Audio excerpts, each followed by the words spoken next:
Ok, bom dia a todos. Bem-vindos a mais um Diário de Bordo.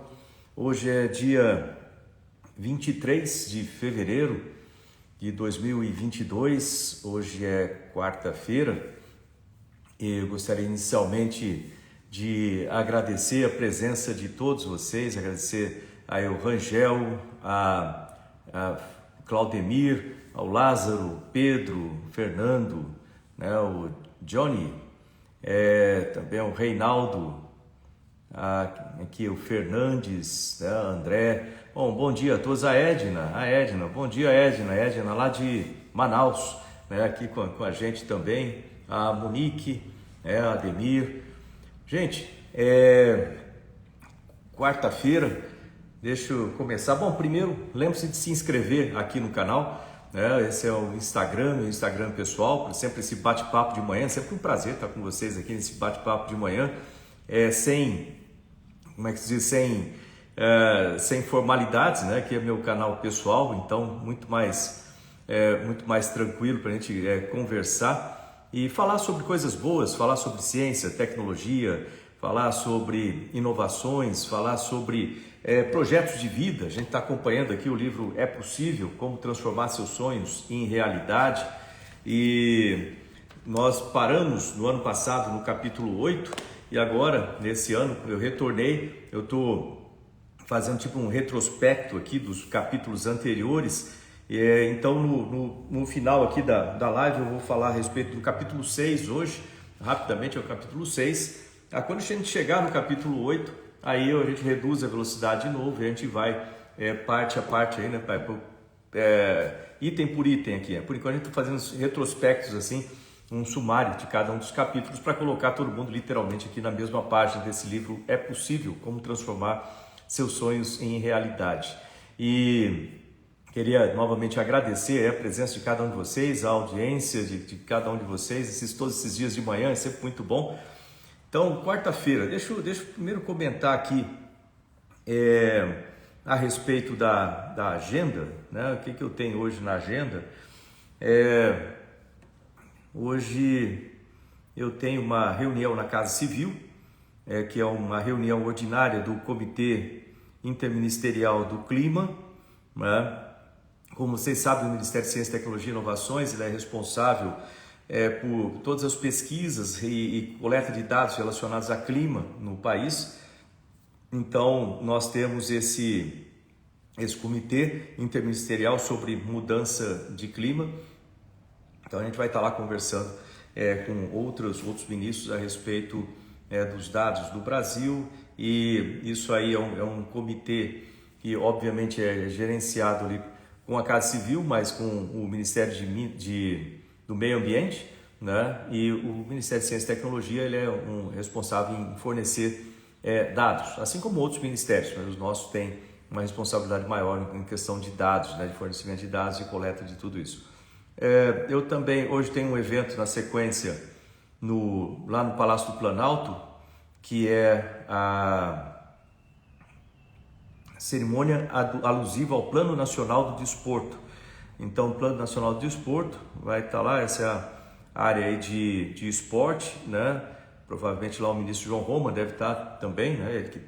Do setor dele. Então, eu vou participar dessa cerimônia lá com o presidente também. Depois tem alguns despachos internos, aí tem uma outra reunião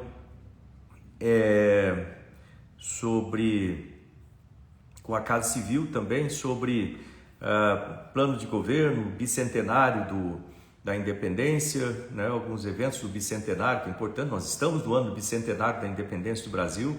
Lembra 1822, depois 1922, o centenário, depois agora 2022, bicentenário. Depois tem outra cerimônia lá no Palácio do Planalto também.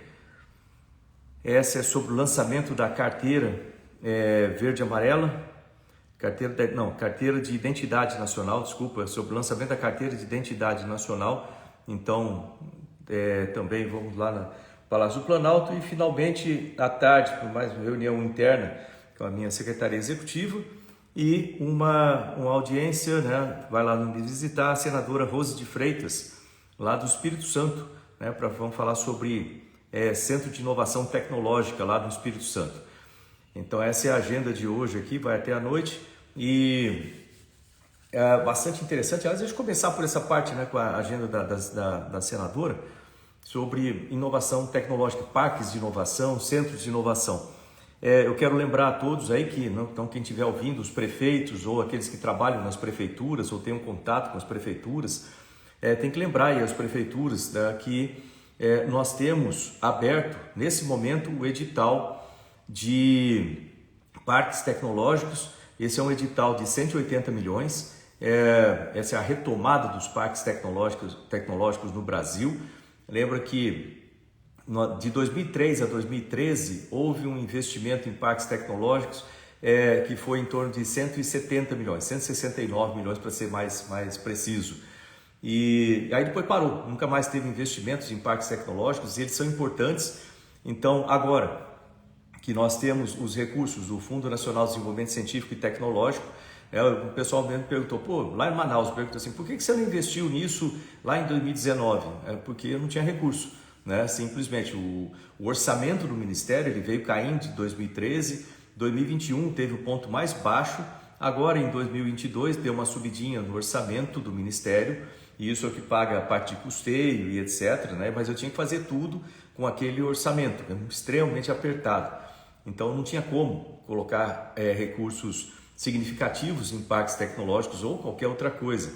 Então, em 2021, né, um momento histórico para a ciência do Brasil, um trabalho feito aí do Ministério de Ciência, Tecnologia e Inovações, com a comunidade científica, com o setor produtivo, com o Congresso Nacional, e teve a liberação do Fundo Nacional de Desenvolvimento Científico e Tecnológico, que nos permite ter investimentos da ordem de 5 bilhões por ano, né, isso aí, mas são específicos em projetos e tem toda uma governança própria do FNDCT, né? Tem os conselhos, os comitês técnicos, conselho de fundo, conselho diretor, tem uma governança própria, não é simples, chega lá, pega esse recurso e coloca onde quiser, não é assim. Tem todo esse conselho para isso, para que seja feito de uma forma adequada, representantes de vários setores, desses que eu falei também, e além disso, né, existem restrições para ser utilizado. Eu não posso pegar o FNCT para fazer mudança de consertar o telhado, por exemplo, do Museu Guild, alguma coisa lá, não pode fazer isso. Então tem todas as regras para serem utilizados, isso aí. No ano passado, nós demos preferência em 2 tipos de contratação que a gente na utilização do FNDCT. Uma é por encomenda tecnológica, né, e outra é por chamadas e editais. Encomenda tecnológica é mais rápido de se fazer, mas isso aí tem uma série de restrições, porque precisa ser muito bem estabelecido. Ele é estabelecido para ser feito uma contratação específica, né, para com um instituto de pesquisa ou uma universidade específica. Então a encomenda tecnológica ela é mais rápida, mas ela tem várias restrições. Precisa ser único, aquilo lá pode ser aquela unidade pode ser que pode fazer aquilo. E isso nós usamos no ano passado, basicamente um pouco mais de encomenda tecnológica do que chamadas e editais. Aliás, todo mundo prefere chamadas e editais, todo mundo, eu inclusive. Mas na emergência do ano passado, quando foi liberado o Fundo Nacional de Desenvolvimento Científico e Tecnológico, nós tivemos que lançar mão de encomendas tecnológicas. Por quê? Porque a gente não tinha tempo, né? O tempo estava muito exíguo. Acho que o pessoal tem memória curta às vezes, mas é importante lembrar que o ano passado, quando foi liberado o Fundo Nacional de Desenvolvimento Científico e Tecnológico, a gente tinha alguns poucos meses para executar uma quantia de recursos que estava previsto 655 milhões, e então tivemos que utilizar a encomenda tecnológica para poder rapidamente utilizar esse recurso. Porém, de última hora, lá no Congresso Nacional, o PL 16, o PLN 16, ele foi mudado da noite para o dia, e aí 655 milhões que eram destinados a essas encomendas no ano passado, eles foram usados para outros ministérios, e a gente ficou sem recurso. Então as encomendas não foram feitas no ano passado, e algumas dessas encomendas então passaram para esse ano, porque não tinha recurso no ano passado, o recurso desapareceu, né, da noite para o dia.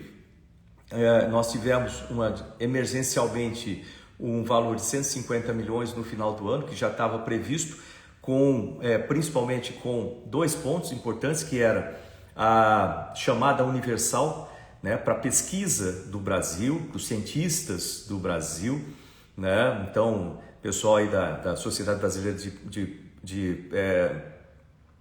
a SBPC, né, estava esperando bastante que tivesse a chamada universal, né? Então, e também a Academia Brasileira de Ciências também estava esperando bastante que tivesse a chamada universal, que vai dinheiro na conta, né? Literalmente no CPF, dinheiro na conta de pesquisadores são pesquisadores nível PQ, né? Que é o nível mais alto.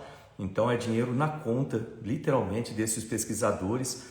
E nós colocamos 100 milhões o ano passado, desses 150 que a gente recebeu, do dinheiro minguado que saiu do FNDCT o ano passado, nós colocamos 100 milhões nas contas dos pesquisadores, né? E isso foi emergencialmente, saiu o recurso, para ter uma ideia, no dia 30 de dezembro, e a gente tinha que utilizar até dia 31 de dezembro. Então, naquele último momento ali, saiu. Eu acho que tinha muita gente que não acreditava que a gente ia conseguir fazer, a gente conseguiu executar esses recursos através da FINEP e o CNPq, a FINEP passando para o CNPq, o CNPq depositando dinheiro, 100 milhões de reais nas contas dos pesquisadores do Brasil, né, os pesquisadores PQ. Então, eu imagino aí que a Sociedade Brasileira para o Progresso da Ciência, né, o SBPC e a Academia Brasileira de Ciências, também a ABC, devem agradecer bastante o trabalho do Ministério de Ciência, Tecnologia e Inovações, do CNPq e da FINEP, por ter conseguido colocar aí dinheiro na conta dos pesquisadores, né? Com toda a dificuldade que a gente tinha, a gente pegou o dinheiro que apareceu, colocamos nas contas dos pesquisadores, assim como mais 50 milhões para uma coisa extremamente importante, né? Que era a questão de vacinas do Brasil. Então, né? Esse ano, o que a gente está fazendo? A gente está pagando as encomendas tecnológicas que foram aprovadas pelos conselhos do FNDCT. A gente, obviamente, não faz nada separado, né? Não é eu que decido onde que vai, não é o Ministério que decide onde vai. Tem um conselho do Fundo Nacional de Desenvolvimento Científico e Tecnológico que tem essa responsabilidade e é composto, inclusive, por membros, né, da comunidade científica e etc. Então, todo o conselho decidiu, né? Então, esses projetos que foram aprovados por esse conselho, esse ano vão receber os recursos que a gente não conseguiu colocar ano passado, porque o dinheiro desapareceu, né, do PLN 16. Então, vão receber os recursos aí das encomendas tecnológicas que foram aprovadas pelo Conselho do Fundo Nacional de Desenvolvimento Científico e Tecnológico, né, pelos conselhos. O ano passado, esse ano, a gente vai cumprir as obrigações legais, né, disso aí, e também, né, a divisão correta entre os estados, né? Tem um dos conselhos, que é o Comitê Setorial de Infraestrutura, que ele tem que ter uma divisão, se eu não me engano, são 30% que tem que ser colocado no Norte, Nordeste, Centro-Oeste.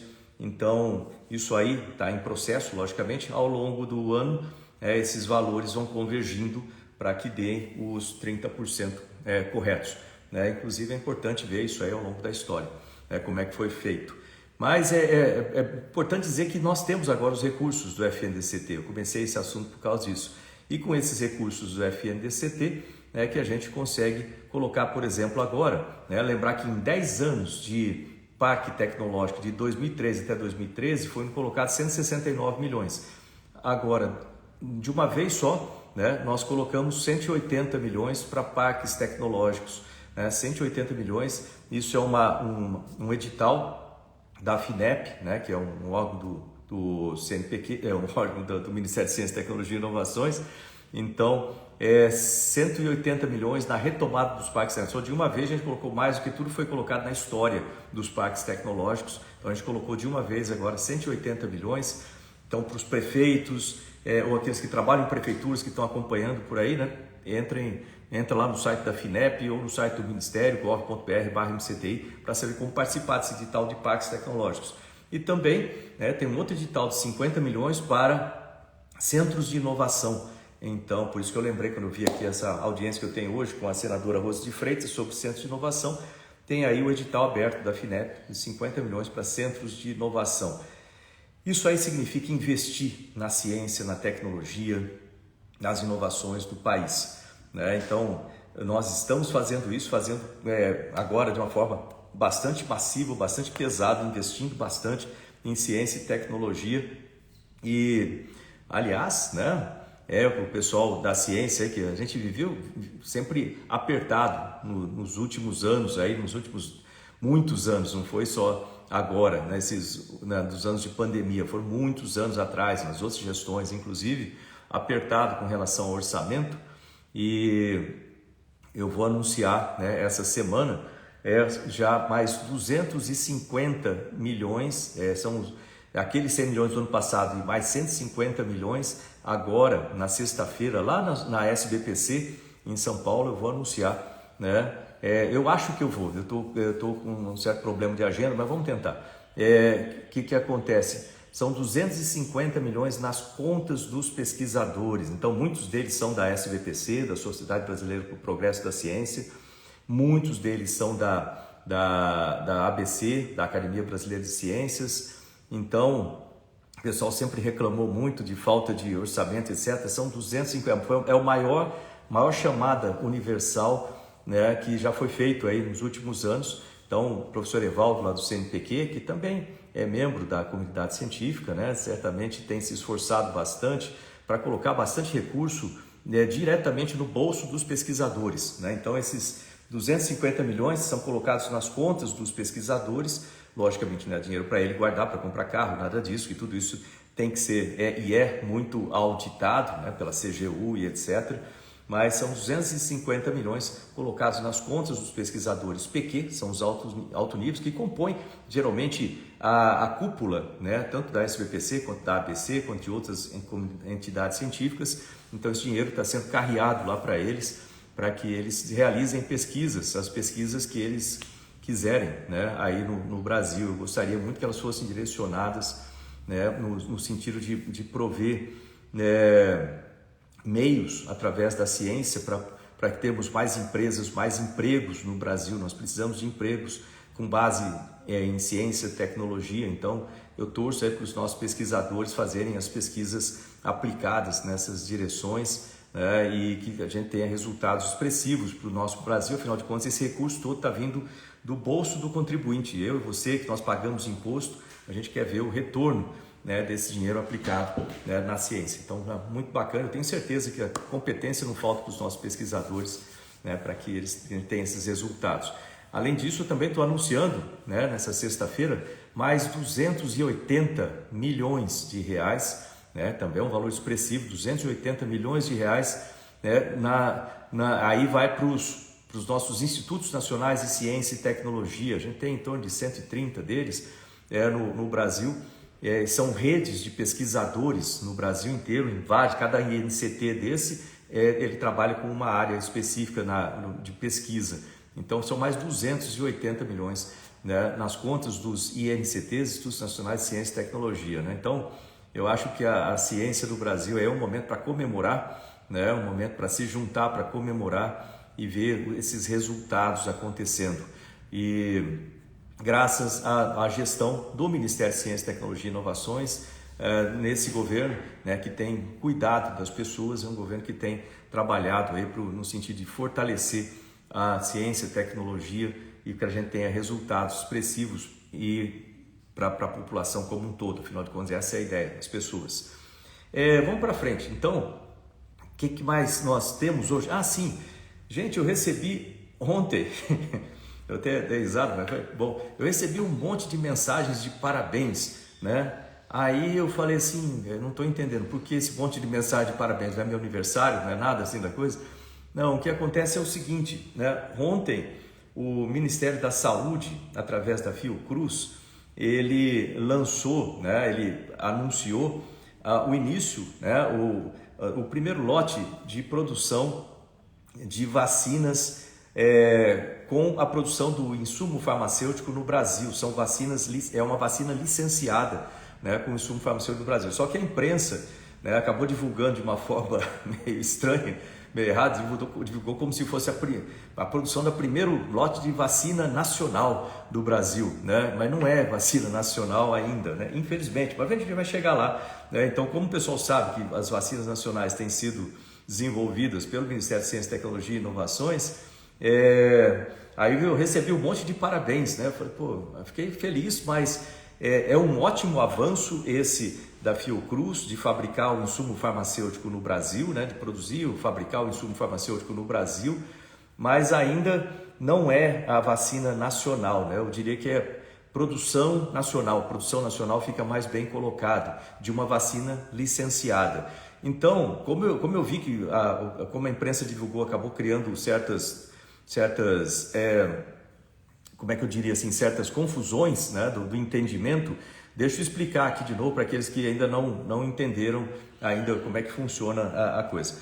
Funciona assim, para se fazer uma vacina, né, nós temos três tipos de, três sequências, né, para fazer uma vacina existem três caixinhas, vamos dizer, né? A primeira delas é o desenvolvimento da tecnologia da vacina, qual a fórmula daquela vacina, desenvolver a tecnologia da vacina. A segunda parte para desenvolver uma vacina é a produção do insumo farmacêutico baseado naquela tecnologia, que ela é patenteada e licenciada, certo? Então tem aquela tecnologia que tem um proprietário, logicamente, muitas vezes é uma empresa que é o proprietário daquela fórmula, que descobriu aquela tecnologia. Então, primeira etapa, produção de tecnologia. Segunda etapa, produção de insumo farmacêutico baseado naquela tecnologia. Aí entra a indústria para produzir em grande escala. E terceira etapa é fazer o envasamento daquele insumo farmacêutico e a distribuição, né? Eu tinha a ilusão, um tempo atrás, que o Brasil era um grande produtor de vacinas, né? Isso antes de entrar no Ministério. Aí quando veio a pandemia, os cientistas me instruíram, né? Eu aprendi com eles que não, o Brasil nunca produziu nenhuma vacina de verdade, nunca produziu nenhuma vacina. Eu falei, pô, mas como não? O Brasil é um grande produtor? Não, o Brasil nunca produziu. Porque o que a gente sempre fez aqui no Brasil foi pegar o insumo farmacêutico produzido em outro país, com a tecnologia de outro país e fazer o envasamento e a distribuição aqui. Isso feito através do Butantan, que é um instituto excelente, através da Fiocruz, que é um instituto excelente, mas a gente sempre fez isso e fazia a distribuição, que é muito bom. O Brasil é muito bom no nosso Programa Nacional de Imunização. Aí vem a vacina, a produção do insumo farmacêutico. Então vamos de novo. Tem três etapas para produzir uma vacina. Tem a etapa do desenvolvimento da tecnologia, da onde sai a patente e que é a propriedade de uma empresa. Aí depois vem eu vi o pessoal perguntando vacina animal. Vacina animal, sim. Vacina animal a gente fabrica, produz inteirinho, né, da febre aftosa, né? Só vacina humana não. Então, primeira etapa de produção de vacina é o desenvolvimento da tecnologia e essa é patenteada por uma empresa, né? Aí depois vem a produção do insumo farmacêutico baseado naquela tecnologia. E terceiro, fazer o envasamento. Essas são as três etapas de produção de uma vacina, produção inteira de uma vacina completa. Então, baseado nessas três etapas, a gente tem três tipos de vacinas. Tem a vacina importada, que é o tipo da Pfizer ou a Coronavac, em que a tecnologia é de um outro país. Vamos pegar a Coronavac de exemplo. Ela tem a tecnologia chinesa, de uma empresa chinesa, né, que desenvolveu a tecnologia e tem lá. Segunda, produção do insumo farmacêutico lá na China, aí vem de avião 30 mil litros de insumo farmacêutico, despeja lá no Butantan, então aí do Butantan ele faz o envasamento e faz a distribuição, né? Aí isso é uma vacina importada. Uma vacina licenciada, o tipo que foi lançado ontem, né, da AstraZeneca. O Brasil fez lá uma negociação com a empresa lá da Europa, que é dona da tecnologia da AstraZeneca. Então, a AstraZeneca é uma vacina com tecnologia europeia, né? A vacina não é nacional, ela é vacina europeia, com tecnologia europeia da AstraZeneca, e fez uma negociação, uma negociação de licenciamento, transferência de tecnologia por licenciamento para a Fiocruz. Aí a Fiocruz faz a produção do insumo farmacêutico no Brasil com o licenciamento de uma empresa europeia. Então a empresa autoriza a Fiocruz a fazer o envasamento, ela transfere essa tecnologia para eles fazerem o envasamento, fazer a produção do insumo farmacêutico, faz a produção do insumo farmacêutico e depois faz o envasamento e a distribuição. Então já é um avanço muito grande, parabéns aí à Fiocruz, parabéns ao Ministério da Saúde, né, por entrar nesse tema. Então isso aí é a parte de vacina licenciada, que é o caso da AstraZeneca.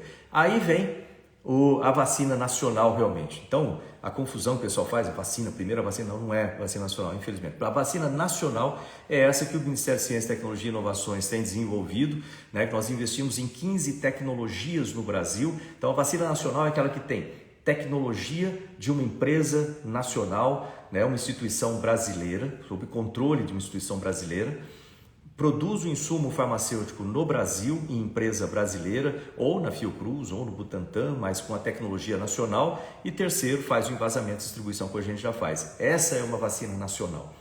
Então, o que a gente viu ontem é uma vacina licenciada da AstraZeneca, né, com tecnologia europeia, fazendo o insumo farmacêutico aqui. É um grande avanço.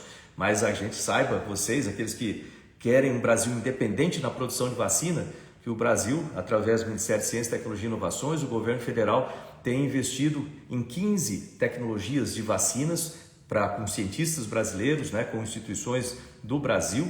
E essas vacinas, 5 delas já chegaram na Anvisa para começar os testes clínicos. Uma delas a Anvisa já autorizou e já começou os testes clínicos de uma vacina, aí sim, nacional, né? É uma vacina nacional controlada pelo professor e cientista Badaró, né? Ali em Salvador, Bahia, né? No Senai Cimatec.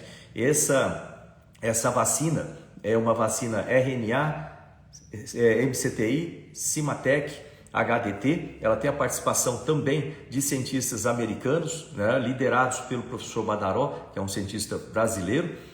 E já começaram os testes clínicos, nós precisamos de voluntários, inclusive, para os testes clínicos da vacina.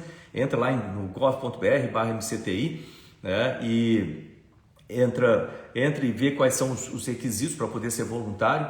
A gente acredita que em torno de 9 meses nós teremos já uma vacina, aí sim, nacional, né, com tecnologia nacional, com o insumo farmacêutico. A fábrica dela já está começando lá em Salvador também, a fábrica. Então é vacina com tecnologia nacional, sendo feito o insumo farmacêutico no Brasil, né, e a distribuição, etc., em vazamento no Brasil. Aí a gente está falando de vacina nacional, tá bom, gente? Então, para não ter essa confusão.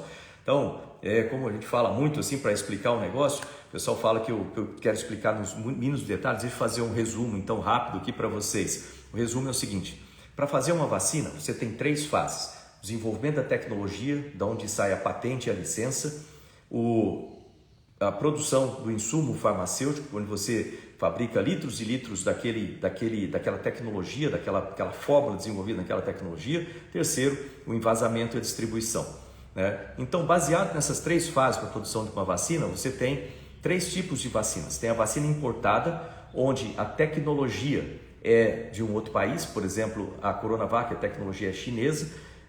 Você tem o insumo farmacêutico sendo produzido em outro país, como no caso da Coronavac, que tem então o insumo farmacêutico produzido na China, e vem para o Brasil o lote de 30 mil litros, quanto for, de insumo farmacêutico, a gente invasa e entrega. Essa é a vacina importada, exemplo, Coronavac, Pfizer, etc.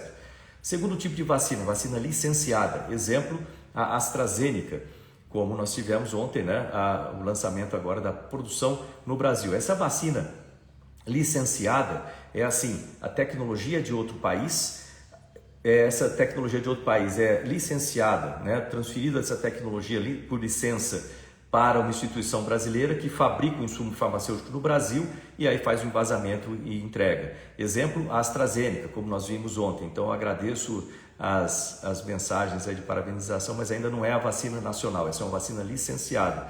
Terceiro, tem a vacina nacional, realmente, né? É uma vacina brasileira. Essa vacina brasileira, 100% brasileira, 100% nacional, ela tem a tecnologia por cientistas brasileiros em instituição brasileira, com a patente brasileira, com empresa brasileira. E aí essa vacina, essa patente, né, essa tecnologia brasileira é transferida ou é utilizada, né, essa fórmula por essa tecnologia é utilizada para fazer insumo farmacêutico no Brasil, com produção de nota fiscal no Brasil, produção de empregos no Brasil por empresa brasileira, e depois é mandado, né, a própria empresa faz o envasamento e depois o nosso programa de imunização faz a distribuição. Então esses são os 3 tipos de vacina. Qual a vantagem da vacina nacional? Né? Vacina 100% brasileira, de verdade, não licenciada. Né? A vantagem de cada uma delas, vamos dizer assim, da vacina importada não tem muita vantagem, porque de certa forma a gente paga caro, tem todo o problema de logística para trazer para cá o insumo farmacêutico, que tem a tecnologia internacional e produzido o insumo farmacêutico no outro país, então tem o problema de logística, tem problema, se eles não quiserem vender ou quiserem entregar para outro país, a gente fica numa situação difícil como a gente ficou no início da pandemia. A vacina importada, então, tem todos esses problemas. A vacina licenciada, como é o caso da AstraZeneca agora, que começou a fabricar insumo farmacêutico no Brasil, então a produção do insumo farmacêutico é nacional, já tem uma vantagem que tira o problema de logística. Você não precisa produzir o insumo farmacêutico lá numa empresa na Europa. No caso da AstraZeneca, a tecnologia europeia, o insumo farmacêutico agora é produzido no Brasil pela Fiocruz, que já tem a vantagem então de não ter que trazer todo esse problema de logística. A gente pode produzir quanto a gente quiser do insumo farmacêutico aqui com essa licença. Já é uma vantagem considerável. Então parabéns à Fiocruz, Ministério da Saúde, por fazer essa parte de vacina licenciada, que é a AstraZeneca. E a vacina brasileira, que é o que nós estamos fazendo no Ministério de Ciência, Tecnologia e Inovações, tem todas as vantagens possíveis. Primeiro, porque a gente tem o controle completo da tecnologia e da patente em empresa brasileira. Então, se tiver uma mutação do vírus que comece a sair fora vamos dizer assim, do alcance da vacina, a gente pode rapidamente fazer a modificação dessa tecnologia para acoplar. Inclusive, essa vacina que nós estamos testando, a RNA, MCTI, Cimatec, HDT, ela tem a capacidade de colocar 5 mutações do vírus lá dentro, ou seja, ela consegue combater 5 mutações diferentes ao mesmo tempo, mesmo que sejam mutações completamente diferentes, né? Então, é uma vantagem enorme. Segunda vantagem é que nós temos o controle completo de cada detalhe da tecnologia. Então, mesmo para aqueles que têm medo aí de vacina, etc., sempre tem as pessoas que têm medo, a gente tem que compreender que cada pessoa é diferente e cada pessoa tem os seus direitos, né, de achar, é a sua vida, afinal de contas, né? Então, para esses, eu digo assim que o fato de a gente ter tecnologia nacional da vacina também nos dá uma segurança muito grande. Quem controla a tecnologia somos nós, aqui no Brasil. A tecnologia é feita por empresa brasileira, né? Então, é feita aqui no Brasil com cientista brasileiro, com instituição brasileira. Então, isso nos dá muito mais segurança de cobrar, de olhar, de acompanhar todos os detalhes da vacina. Então, isso é outra vantagem grande de ter a tecnologia nacional. E isso é a vacina 100% nacional, realmente, né? Vamos dizer assim, essa é a brasileira. E além disso, produz o insumo farmacêutico, empresa do Brasil, isso produz dinheiro, nota fiscal para o Brasil pode exportar essa vacina, vender para outros países, pode produzir emprego no Brasil, aumenta o nosso setor farmacêutico no Brasil, então isso é muito bom. E a gente vai ter a vacina 100% brasileiro, 100% nacional, de verdade, né? Daqui uns 9 meses, quando a gente terminar os testes clínicos dessa primeira vacina, RNA, MCTI, Cimatec, HDT, e lembrar que tem outras chegando por aí, né? Tem outras chegando por aí, brasileiras também, já tem 4 delas lá na Anvisa aguardando para começar os testes clínicos, e eu já tenho recurso no Ministério de Ciência, Tecnologia e Inovação para pagar esses testes clínicos e para que a gente tenha tudo isso. Além disso, né? Além de tudo isso, nós temos o nosso Centro Nacional de Tecnologia de Vacinas, MCTI, né? Com a Universidade Federal de Minas Gerais e o BHTEC, né? Esse Centro Nacional de Tecnologia de Vacinas é a grande revolução para valer no país. Por quê? Esse centro ele vai congregar todas as tecnologias nacionais de vacinas brasileiras, de verdade, vai produzir pequenos lotes de insumo para fazer os testes pré-clínicos nos animais, né? E a partir dali, com a Anvisa participando em todas as fases do projeto, com as empresas participando diretamente de todos os projetos, dali ela parte para os testes clínicos e depois para a produção de insumo no Brasil, etc. E isso não é só para a Covid, essa é a parte boa. O Ministério de Ciência, Tecnologia e Inovações pensa longe, né? Então isso não funciona só para a Covid, isso vai funcionar para as próximas pandemias que a gente vai ter, e o Brasil vai ser capaz de rapidamente, como Oxford fez, rapidamente fazer a nossa vacina nacional, tecnologia nacional, insumo nacional, né? Aqui no Brasil, para qualquer outro tipo de pandemia. Isso vai valer para fazer vacinas aqui no Brasil com tecnologia nacional, vacina 100% nacional de verdade, para dengue, zika, chikungunya, febre amarela, leishmaniose, malária, todas essas doenças negligenciadas que o Brasil nunca teve. Então, gente, isso é Brasil. Eu fico muito animado em falar disso, então agradeço muitas as mensagens aí de parabenização de ontem, mas ainda não é a vacina 100% brasileira, 100% nacional. Essa vacina virá através aí a primeira delas virá através do Senai Cimatec, parceria com o Ministério, com tecnologia nacional, e depois vem mais 4, não sei quantas outras estão se aproximando já para entrarem nos testes clínicos. Pode ser que apareça mais umas 10 aí muito em breve, brasileiras, né, com tecnologia brasileira, e depois o Centro Nacional de Vacinas vai fazer só vacina brasileira, 100% brasileira. Então é isso aí, para vocês comemorarem aqui no Brasil, esse trabalho de uma equipe maravilhosa da Rede Vírus MCTI, né, de cientistas brasileiros trabalhando com isso aí. Pessoal falando ali de tratamento, sim, nós também temos tratamentos que estão sendo desenvolvidos por cientistas brasileiros, né? Por exemplo, um antiviral desenvolvido para a Covid por cientistas brasileiros, mas não é só desenvolver o tratamento, você tem que desenvolver a infraestrutura para poder fazer tratamento para a Covid, para outras coisas, reduzir a dependência do Brasil em medicamentos. Então nós também temos essa estratégia no Brasil, nós temos uma estratégia para a independência do Brasil no ano da bicentenário da independência, olha que legal, né? A independência do Brasil em produção de vacinas brasileiras, né? Então, ou nacionais, completamente nacionais. Então o Ministério de Ciência e Tecnologia tem essa parte, essa estratégia está sendo feita, já está em desenvolvimento. Então a gente já tem as vacinas chegando aí daqui uns 9 meses, vacinas realmente 100% nacionais, 100% brasileiras, com tecnologia brasileira, lógico.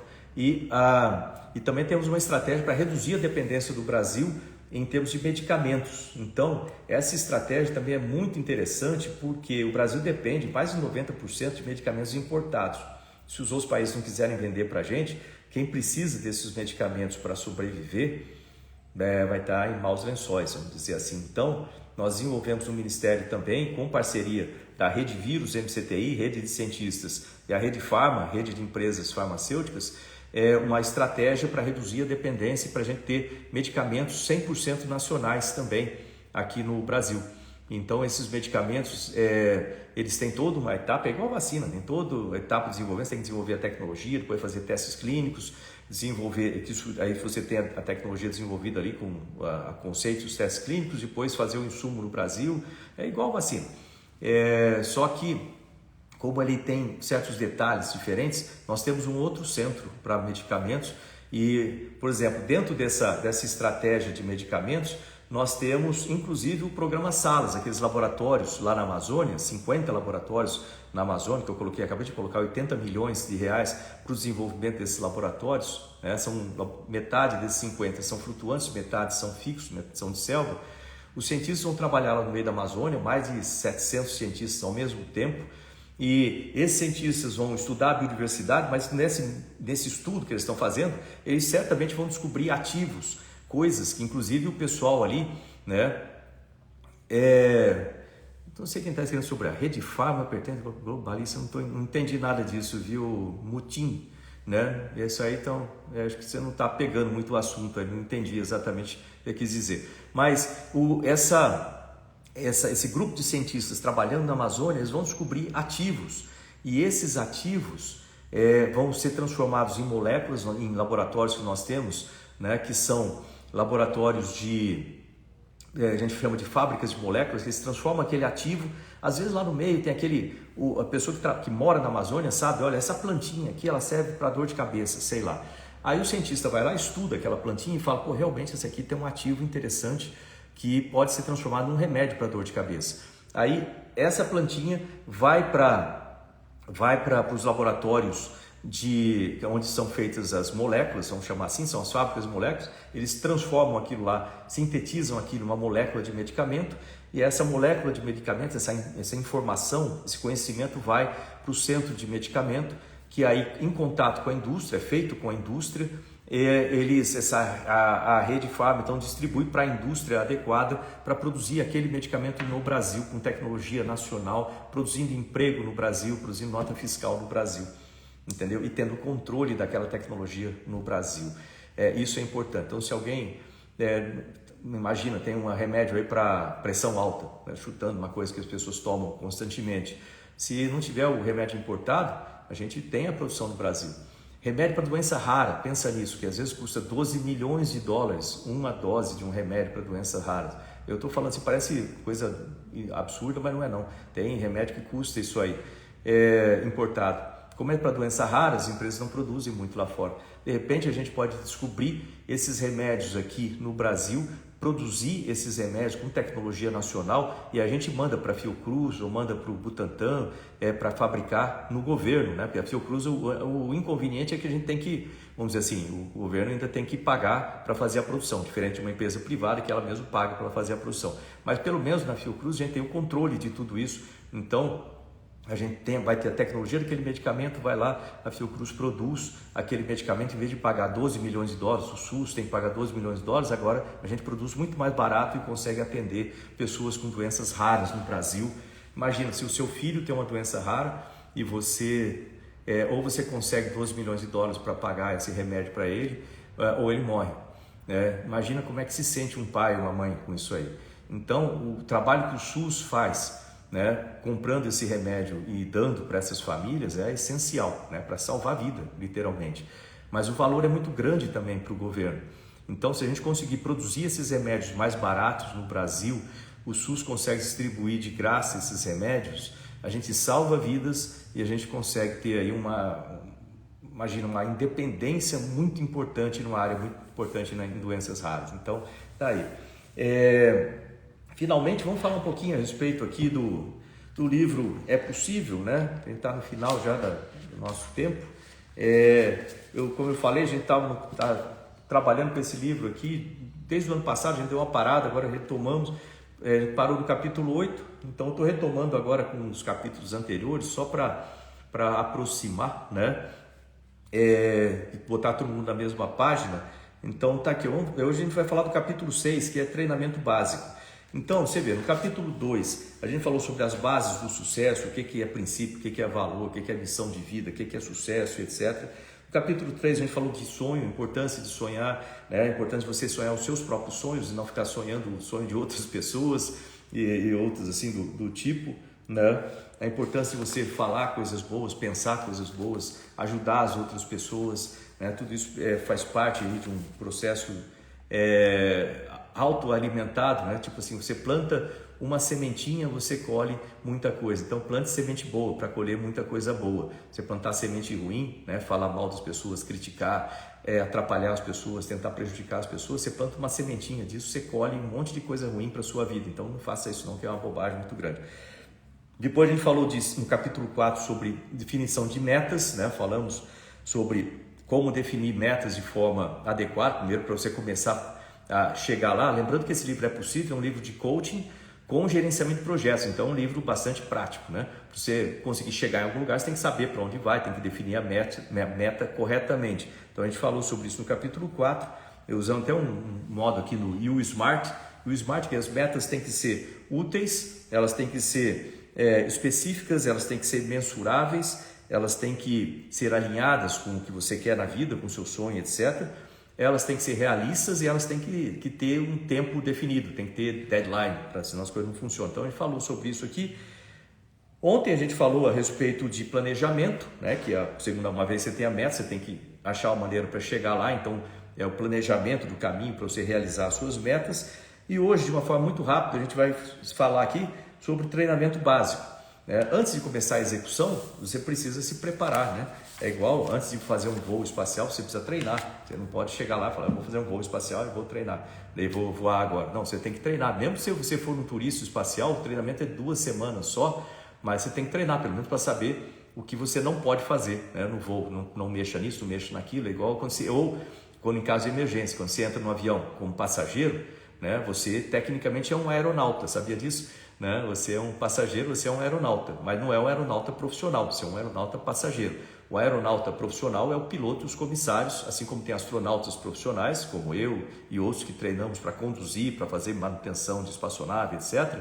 Nós também temos os turistas espaciais que vão lá só para aproveitar o voo. Então, os turistas não precisam, obviamente, ter todo o treinamento de um astronauta profissional. Da mesma forma que um passageiro, você comprar uma passagem de Brasília para São Paulo, você não precisa fazer um curso para aprender a pilotar o avião, né? Lá o Airbus 319, 320, 321 ou um Boeing 737. Você não precisa fazer o curso do avião para aprender como voar. Imagina, senão não daria muito certo isso.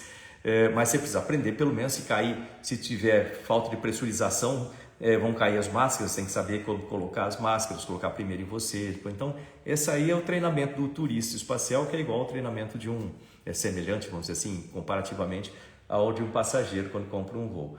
Então, quando compra uma passagem, né? Então, o que acontece? Mas antes de qualquer coisa, você tem que ter um treinamento. Não tem como fazer qualquer coisa sem treinamento. Então, antes de executar o plano da sua vida, né, que é baseado nas metas da sua vida, que são baseadas na missão de sua vida, que é baseado nos seus sonhos, que é baseado na sua visão de sucesso lá para frente, você precisa treinar. Então, no treinamento básico é importante, e eu dividi o treinamento básico e avançado nesse livro. No treinamento básico nós temos a parte do corpo e a parte emocional. Essa daí é uma divisão feita pelo Stephen Covey, né, que as 4 dimensões de um ser humano. Stephen Covey é um cara sensacional, eu li muitos livros dele, já participei de palestras dele. Ele faleceu, infelizmente, mas ele dividia o ser humano em 4 dimensões, né? Corpo, emoção, espírito e intelecto, né? Então, no treinamento básico a gente fala de duas dessas dimensões, que é o corpo e a emoção. O corpo, né, é óbvio, se você quer fazer alguma coisa na vida, você tem que cuidar da sua saúde. Senão nada vai funcionar, você vai passar o tempo todo preocupado com a sua saúde, ou não vai ter energia adequada, nem motivação para fazer alguma coisa. Então, você tem que ter o cuidado com o seu corpo. Então, eu não vou nem falar muito sobre isso, o livro dá muito detalhe sobre essa parte, né, de como cuidar do corpo, como cuidar da sua saúde, mas lembre-se disso, cuide da sua saúde. É o primeiro ponto, né? Você precisa viver e viver bem, ter uma saúde boa para você conseguir realizar os seus sonhos, realizar os seus objetivos e fazer tudo isso com felicidade, né? Então, primeira coisa, cuide do seu corpo. Segundo, o emocional. O emocional é extremamente importante. Quando a gente fala, por exemplo, de treinamento espacial, a gente tem o treinamento, olha que interessante, né? A gente tem 70% do nosso tempo de treinamento é o treinamento técnico, ou seja, seria a parte intelectual daqui, o treinamento técnico, 70%. Você tem que aprender a fazer manutenção do sistema. No caso de astronauta profissional como eu, na parte de manutenção de sistemas, eu sou especialista em missão para isso, tipo engenheiro de bordo. Então, tem conhecimento muito bem os sistemas, como que eles funcionam, como que eles operam normalmente, como eles operam em emergência, como você conserta os sistemas, como você monta o sistema. Então, 70% do treinamento é a parte técnica, né? A parte de sistemas. 15% do treinamento é a parte emocional.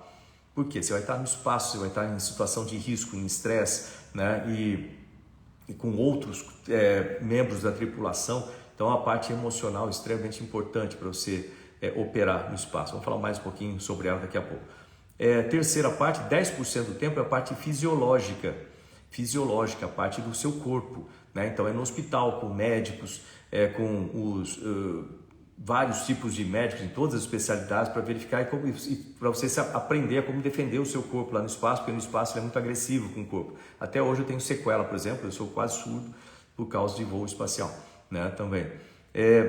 E quarto é a parte de condicionamento físico. Geralmente o pessoal associa o treinamento inteiro como se fosse condicionamento físico. Não, condicionamento físico é só 5% do treinamento. Então 70% é a parte técnica, 15% é a parte emocional, 10% é a parte fisiológica com médicos no hospital, 5% é a parte de condicionamento físico, fazer exercício, né, na academia, natação e etc. É importante, mas é a parte mais simples, né? Qualquer pessoa com boa saúde consegue ficar forte, mas não é qualquer pessoa forte que consegue pilotar uma espaçonave. Tem muitas outras parâmetros para isso. Então, quando você vê isso aí, a parte psicológica é muito importante, a parte emocional é muito importante. Então, para realizar o seu sonho de vida, você tem que também prestar atenção nessa parte. E aí tem uma série de coisas a trabalhar com isso aí, né? Desde crenças, são aquelas coisas que você traz lá do seu passado, que algum evento que aconteceu lá atrás na sua vida, de repente te atrapalham a desenvolver alguma competência hoje em dia. A gente chama de crença irreal ou crença irracional, isso aí.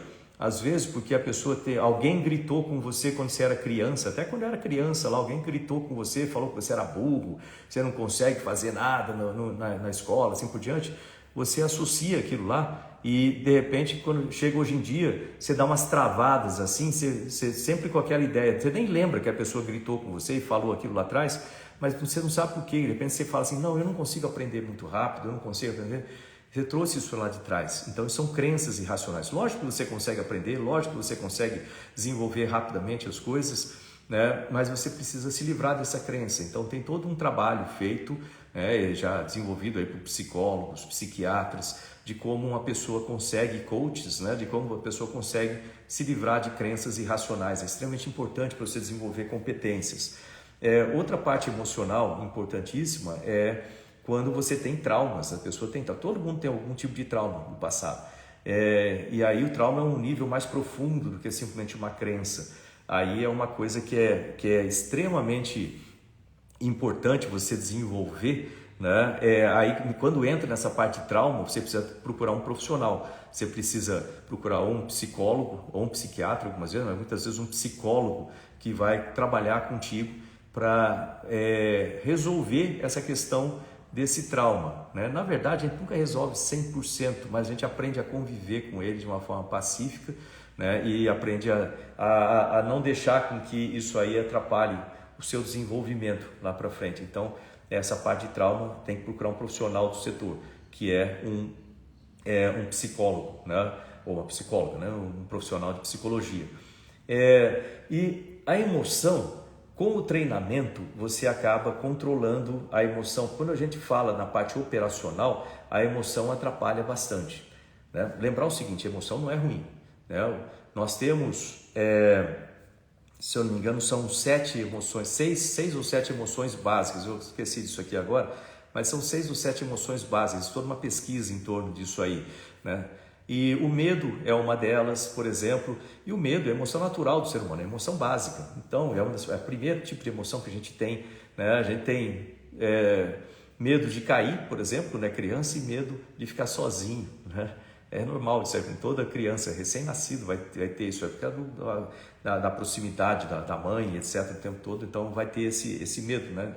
E é natural, todo ser humano tem medo. A questão é o que você vai fazer com o medo, como você vai trabalhar, e algumas coisas são críticas, porque o medo ele acaba travando. Você já viu que a pessoa congela com medo? Eu já vi isso aí, né? A pessoa, às vezes, dentro de um avião, eu já tive uma vez com um T-25, voltando lá do Rio de Janeiro para São José dos Campos, eu estava levando um passageiro comigo, né?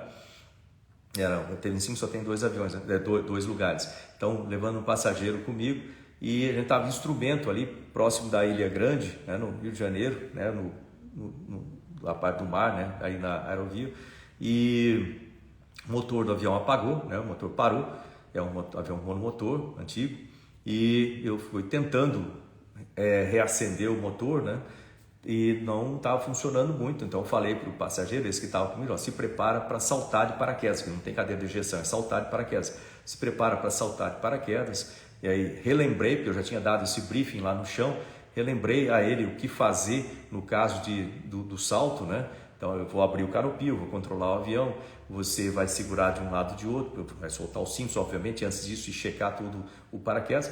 Aí você vai ficar na posição ali, vai saltar entre a asa e o estabilizador horizontal, você vai saltar para baixo ali e puxar o gancho do paraquedas, né, para abrir o paraquedas. Você vai cair na água e depois tem o procedimento na água. Lógico que é uma situação estressante essa daí, né? Principalmente para quem não está treinado para fazer esse tipo de coisa. Então, o passageiro que estava ali comigo, congelou, né? Então o medo chega a um certo ponto que a pessoa congela é ficar parado. né? E não consegue fazer nada, então eu tive que dar uma pancada nele para valer ali, né? Para acordar, falar, olha, você está me ouvindo? Você vai fazer isso, aí você tem que comandar o que a pessoa vai fazer, né? Para salvar a vida dela. E no final acabou não sendo necessário ele saltar, eu consegui reacender o motor do avião já muito baixo, eu vi que estava começando a dar resultado e a gente acabou recuperando, não tiveram que pousar na água também, estamos recuperando e fomos pousar lá numa piscina, né, no meio do caminho ali na praia, uma piscina lá de Ubatuba, se eu não me engano, uma pista bem curtinha, a gente pousou lá. Mas o fato é que o medo nessa hora operacional atrapalha. E para quem é treinado operacionalmente, seja como piloto de caça, piloto de testes ou astronauta, a gente aprende a trabalhar com medo. Então, quando o medo aparece, você foca no procedimento, você tem um treinamento já apropriado para você saber o que vai fazer e isso melhora. E tem muitas técnicas para trabalhar com medo também. Então, só um exemplo curto aqui a respeito dessa questão emocional, tá? Então, no livro aqui tem muito mais detalhes, né? Mas isso a gente falou hoje sobre o capítulo 6, tá bom? Do livro, que é o treinamento básico aqui, falando sobre o corpo e a parte emocional. Amanhã a gente vai falar sobre o capítulo 7. Então, gente, grande abraço a vocês, né? Lembrando que hoje nós falamos sobre parques tecnológicos, centros de tecnologia, falamos sobre vacina nacional, a diferença entre vacina nacional, vacina licenciada e vacina importada, né?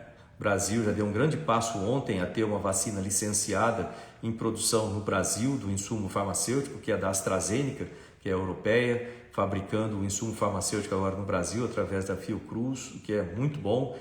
Ainda não é, infelizmente, então eu agradeço as mensagens de parabenização, de felicitação, mas ainda não é a vacina nacional. A vacina nacional tem tecnologia nacional, a gente está no caminho aí, daqui uns 9 meses a gente vai ter a vacina nacional realmente desenvolvida aqui no Brasil, tá? E depois dela, com o Centro Nacional de Vacinas, a gente vai ter sempre todo tipo de vacina feita no Brasil para dengue, zika, chikungunya e etc. Aí sim com vacina brasileira, nacional, 100% nacional, tá bom? E com todos os estudos, né, eu vi o pessoal falando, eu tenho medo de vacina, não, todos os estudos sendo feitos no Brasil por cientistas brasileiros, a gente tem muito mais domínio, então, para reduzir também o medo das pessoas com relação à vacina, tá?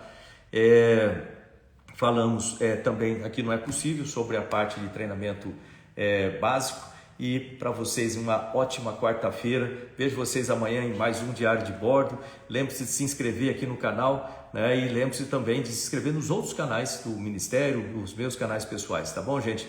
Grande abraço aí a todos vocês, ótima quarta-feira, até amanhã em mais um Diário de Bordo. Tchau, tchau.